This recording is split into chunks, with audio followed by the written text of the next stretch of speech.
Sparta. नाम सुनते ही योद्धाओं की तस्वीर आंखों में आ जाती है। ये वो लोग थे जो अपने अनुशासन और युद्ध कौशल के लिए जाने जाते थे। स्पार्टा का हर नागरिक एक योद्धा था और हर योद्धा एक प्रतीक। ये बाकी ग्रीसियों जैसे नहीं थे। जहां बाकी ग्रीसी कला, विज्ञान और दर्शन में रुचि रखते थे, वहीं स्पार्टन का जीवन युद्ध और अनुशासन के इर्द गिर्द घूमता था। जन्म से ही इन्हें युद्ध के लिए तैयार किया जाता था। बचपन से ही कठोर प्रशिक्षण और अनुशासन का पालन करना सिखाया जाता था। हर बच्चा एक योद्धा बनने के लिए तैयार किया जाता था। अनुशासन ही सब कुछ था। स्पार्टन समाज में अनुशासन का महत्व सर्वोपरि था। हर सैनिक को अपने कर्तव्यों का पालन करना होता था, चाहे परिस्थितियां कैसी भी हों। कमजोरी बर्दाश्त नहीं की जाती थी। जो सैनिक कमजोर साबित होते थे, उन्हें समाज से बाहर कर दिया जाता था। स्पार्टन समाज में केवल सबसे मजबूत और सबसे साहसी ही जीवित रह सकते थे। सम्मान के लिए जीते थे और सम्मान के लिए मरते भी थे। स्पार्टन योद्धाओं के लिए सम्मान सबसे महत्वपूर्ण था। वे अपने जीवन को सम्मान और गौरव के साथ जीते थे और उसी के लिए अपने प्राणों की आहुति देते थे। स्पार्टन सिर्फ सैनिक नहीं थे, वो एक प्रतीक थे।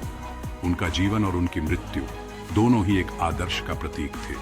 वे अपने समाज के लिए एक आदर्श थे और उनके अनुशासन और साहस की कहानियां आज भी जीवित हैं।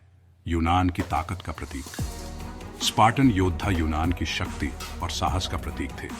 वे अपने देश की रक्षा के लिए हमेशा तैयार रहते थे और किसी भी खतरे का सामना करने के लिए तत्पर रहते थे। जब कोई खतरा आता था, स्पार्टा तैयार खड़ा होता था। चाहे वह कोई भी दुश्मन हो, स्पार्टन योद्धा हमेशा तैयार रहते थे। उनकी तैयारी और साहस ने उन्हें अजेय बना दिया था। फारसी एक विशाल साम्राज्य था। फारसी साम्राज्य अपनी विशालता और शक्ति के लिए जाना जाता था। उनकी सेनाएं बहुत बड़ी और शक्तिशाली थीं। उनकी पहुंच दूर तक थी और उनकी सेनाएं बहुत बड़ी। फारसी साम्राज्य की सेनाएं दूर दूर तक फैली हुई थीं और उनकी शक्ति का कोई मुकाबला नहीं था। राजा जर्कसीस, फारसी नेता, विजय का भूखा था। राजा जर्कसीस एक महत्वाकांक्षी नेता था जो हर समय विजय की तलाश में रहता था। उसकी महत्वाकांक्षा ने उसे यूनान पर आक्रमण करने के लिए प्रेरित किया। उसने यूनान पर अपनी नजरें गड़ा दी। जर्कसीस ने यूनान को अपने अगले लक्ष्य के रूप में चुना और अपनी सेनाओं को तैयार करना शुरू कर दिया। सारा यूनान इस शक्तिशाली सेना के सामने कांप उठा।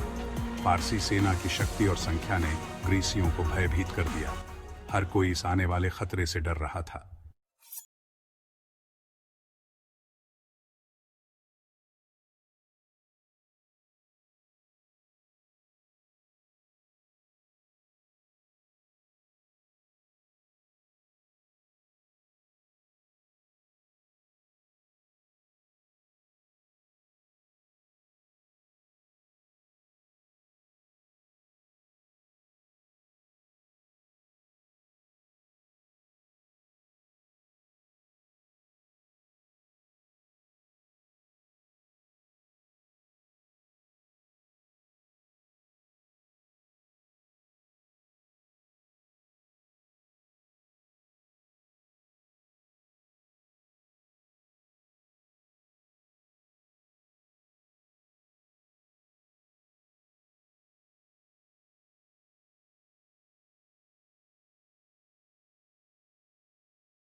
कहानियां आज भी हमें प्रेरित करती हैं।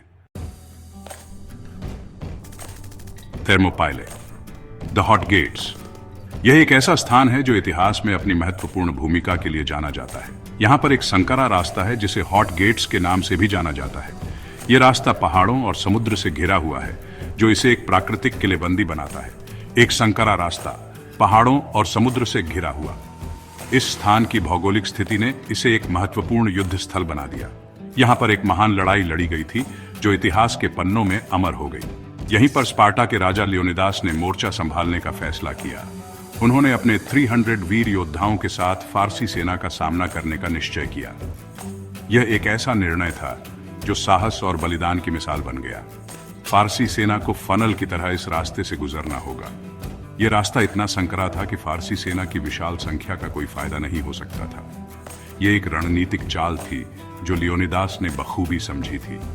संकरे रास्ते में उनकी संख्या मायने नहीं रखेगी।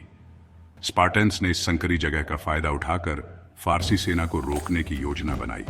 यह एक छोटी सी सेना थी, लेकिन उनकी हिम्मत और रणनीति ने उन्हें विशाल सेना के सामने खड़ा कर दिया। यह एक रणनीतिक चाल थी। लियोनिदास और उनके योद्धाओं ने इस युद्ध को जीतने के लिए हर संभव प्रयास किया। उन्होंने अपने युद्ध कौशल और रणनीति का पूरा उपयोग किया। एक छोटी सी सेना एक विशाल सेना को रोक सकती थी। यह एक ऐसा युद्ध था जिसमें संख्या से ज्यादा हिम्मत और रणनीति की जरूरत थी। स्पार्टन्स ने यह साबित कर दिया कि वे किसी भी चुनौती का सामना कर सकते हैं। स्पार्टन्स युद्ध की तैयारी करने लगे। उन्होंने अपने कवच पॉलिश किए, अपनी तलवारें और भाले तेज किए। उन्होंने कठोर प्रशिक्षण किया ताकि वे युद्ध में अपनी पूरी ताकत दिखा सकें। उन्होंने अपने कवच पॉलिश किए ताकि वे युद्ध में चमक सकें और दुश्मन को डराएं। यह उनके आत्मविश्वास और तैयारी का प्रतीक था। अपनी तलवारें और भाले तेज किए। उन्होंने कठोर प्रशिक्षण किया ताकि उनकी हरकतें सटीक और जानलेवा हों। यह उनकी युद्ध की तैयारी का एक महत्वपूर्ण हिस्सा था। उनकी हरकतें सटीक और जानलेवा थी। उन्होंने हर संभव तैयारी की ताकि वे युद्ध में अपनी पूरी ताकत दिखा सकें। यह उनकी दृढ़ता और साहस का प्रतीक था। वे तैयार थे गौरव के लिए। वे जानते थे कि यह युद्ध उनके लिए कितना महत्वपूर्ण है। यह उनके सम्मान और गौरव की लड़ाई थी, मौत के लिए, स्पार्टा के लिए। यह उनका युद्ध घोष था जो उनके साहस और दृढ़ता को दर्शाता था। वे जानते थे कि यह लड़ाई उनके लिए जीवन और मृत्यु का सवाल है और वे इसके लिए पूरी तरह से तैयार थे। फारसी सेना पहुंच गई। जहां तक नजर जा सकती थी बस सैनिक ही सैनिक दिखाई देते थे। जर्क्सीस आश्वस्त था, उसकी सेना इन बागी ग्रीसियों को कुचल देगी। स्पार्टन्स उनका सामना करने के लिए तैयार थे। उनकी ढालें दीवार जैसी थी, उनके भाले मौत का जंगल। फारसियों ने लहर दर लहर हमला किया। लहर दर लहर पीछे हटाए गए। स्पार्टन्स बेमिसाल वीरता से लड़े। वे अपने गिरे हुए साथियों के लिए लड़े। वे अपनी मातृभूमि के लिए लड़े। वे स्वतंत्रता के लिए लड़े। 2 दिन तक उन्होंने मोर्चा संभाले रखा। लेकिन विश्वासघात के साए मंडरा रहे थे। एफियाल्टिस, एक लालची ग्रीसी, ने अपने देशवासियों के साथ विश्वासघात किया। उसने फारसियों को एक गुप्त रास्ता दिखाया, एक रास्ता जिससे वे स्पार्टन्स को घेर सकते थे। लियोनिदास को विश्वासघात की सूचना मिली। वो जानते थे कि अंत निकट है। उन्होंने अपने अधिकांश सैनिकों को जाने का विकल्प दिया, जीने और फिर से लड़ने के लिए। हालांकि 300 स्पार्टन्स रुक गए। वे अपनी नियति का सामना करेंगे। वे मौत से लड़ेंगे, स्पार्टा के लिए, यूनान के लिए, आजादी के लिए। आखिरी हमला शुरू हुआ। फारसियों ने चारों तरफ से हमला किया। स्पार्टन्स संख्या में कम और गिरे हुए घायल शेरों की तरह लड़े। लियोनिदास, उनके राजा, उनके नेता युद्ध में गिर गए। वे उनके शरीर पर लड़े, मृत्यु में भी उसकी रक्षा करने के लिए दृढ़ संकल्पित थे। एक एक करके वे गिरते गए। हर स्पार्टन दुश्मन पर भारी पड़ रहा था। उनके बलिदान ने बहुमूल्य समय खरीदा। यूनान के बाकी लोगों के लिए इकट्ठा होने का समय, तैयारी करने का समय।